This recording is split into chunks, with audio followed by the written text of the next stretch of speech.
quoi nous devons nous attaquer. Buntut komentar Presiden Prancis Emmanuel Macron yang menyatakan Islam adalah agama yang mengalami krisis di seluruh dunia, sebutan boikot produk Prancis semakin meluas. Tidak hanya di tanah Arab, tetapi di banyak negara di dunia.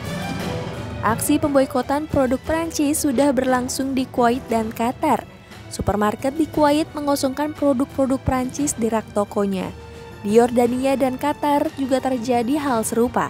Produk Prancis seperti keju ditarik dari rak penjualan. Di Turki, Presiden Recep Tayyip Erdogan meminta kepada warganya untuk melakukan boikot terhadap produk dari Prancis. Erdogan juga melontarkan sindiran kepada Presiden Prancis Emmanuel Macron bahwa Macron butuh perawatan mental karena sikapnya terhadap Islam dan Muslim. Dalam pernyataan yang dirilis kantor Presiden Prancis disebutkan, Erdogan tidak berbelasungkawa terhadap korban pembunuhan seorang guru di Prancis yang menunjukkan sejumlah karikatur Nabi Muhammad di kelasnya. Sebelumnya, guru tersebut sudah diperingatkan oleh orang tua murid agar tidak menunjukkan karikatur Nabi dalam pelajaran kebebasan berekspresi. Presiden Prancis Emmanuel Macron mengatakan tidak akan mencegah penerbitan kartun yang menghina Nabi Muhammad dengan dalih kebebasan berekspresi. Gelombang protes pun terjadi di mana-mana. Kasus tentang karikatur Nabi sebenarnya sudah beberapa kali terjadi di Eropa. Tahun 2011 lalu, majalah satir asal Prancis memicu amarah umat Islam setelah menerbitkan karikatur yang menggambarkan Nabi Muhammad SAW. Islam melarang menggambarkan secara jelas wajah dan penampakan para nabi dan rasul. Gambar Nabi Muhammad SAW dalam kondisi yang baik saja dilarang, apalagi menggambar karikatur nabi yang justru merupakan pelecehan terhadap rasul. Karikatur sendiri artinya adalah gambar olok-olok, ejekan ataupun sindiran. Sementara bagi tiap muslim, mencintai Rasulullah SAW adalah wajib. Menghormati beliau, memuliakannya dan mengagungkannya sudah menjadi kewajiban umat Islam. Wajar bila umat Islam tidak terima ketika Rasulullah dihina dan diolok-olok. Kasus menghina dan mengolok Nabi dan Rasul sebenarnya sudah terjadi dari dulu di setiap masa kenabian. Diriwayatkan dari Ibnu Umar, dalam perjalanan perang Tabuk, sekelompok orang munafik berkata, "Kami tidak pernah melihat seperti para penghafal Al-Quran itu. Belum pernah ada orang yang lebih rakus, lebih buncit perutnya, lebih suka berdusta, dan lebih pengecut dalam pertempuran ketimbang mereka." Orang-orang munafik itu sedang membicarakan Nabi Muhammad SAW dan para sahabat yang ahli Al-Quran.